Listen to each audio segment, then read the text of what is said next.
Let's get ready to glaze your ceramic project. Did you know that glaze is a powdered form of glass? Well, it is. After a good coating of glaze, we're going to place your project in the kiln. Our kiln will get over to 1,000 degrees and it'll change that powdery, chalky glaze into bright, glossy colors.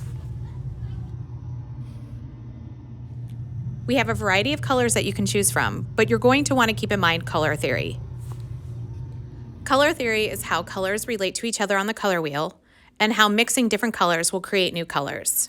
For example, if you layer red, yellow, and blue on top of your tile, in the kiln, it's going to come out a little brown.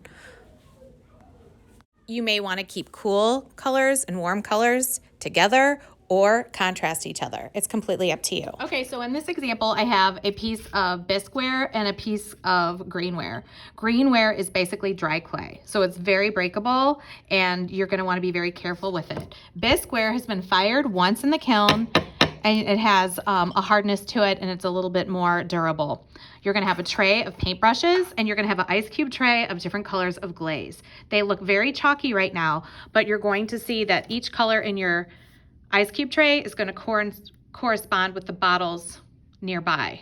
So this dark glaze, powdery glaze here, whoops, is this one. And it's going to fire really dark and contrasting here. And then we have this really light lavender color and it's going to fire really dark. Here's another example where this soft yellow is going to fire into this color here called Butter Me Up. Now you're gonna have a tray of brushes and each brush is gonna correspond to a color and you're gonna share with the friends at your table. Keep in mind that glaze is really expensive. These singular bottles cost $15 to $20 a piece. So we're going to not waste any materials. We're not painting anything. The only thing that's getting glaze are the tiles that you've created. You're gonna get an idea in your mind of what you want your tile to look like, and then you're gonna dip your brush into the glaze, getting the glaze only on the bristles and tapping it onto your tile. Now, we know that glaze is glass, and when we think of glass, we might think of drinking glasses or windows. And we know that they are pretty transparent and see-through. So that's why we need a good coating.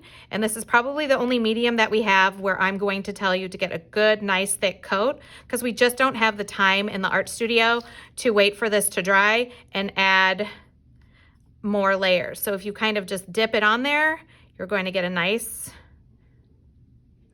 even color on your tile. I'm gonna get the rest of the color off and set that aside so anybody else at that table that wants to use this color can do that. I'm gonna get another color, another brush, tap it on. So here I have a cool color and now I have a warm color, but you can create any kind of patterns that you want to. Set that aside.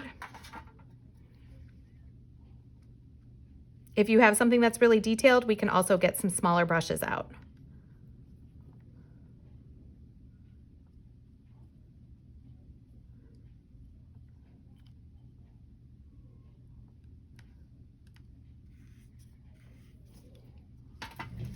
Okay, so some key things to keep in mind is that glaze is a form of glass. We want to add a good thick layer onto our tile, but not too much. So if you tap it on, that's great.